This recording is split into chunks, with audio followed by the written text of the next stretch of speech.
আসসালামু আলাইকুম, আমি এশা আর তোমরা দেখছো এশাস লাইফ অ্যান্ড মোমেন্টস। গ্রামের রান্নার একটা আলাদাই শান্তি আছে। চুলার গরম, রান্নার গন্ধ সব কিছু মিলিয়ে অন্যরকম ভালো লাগে।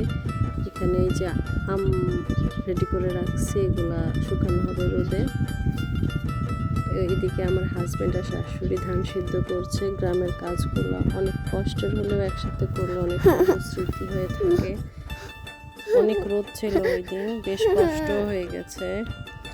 আর এইদিকে আমি তো রান্নাই করছিলাম আর ওনারা দুইজন কাজ করছিল। আর আমি বসে বসে আম বানাচ্ছি। গরমের দিনে একটু টক মিষ্টি আম না হলে কি আর চলে বলো।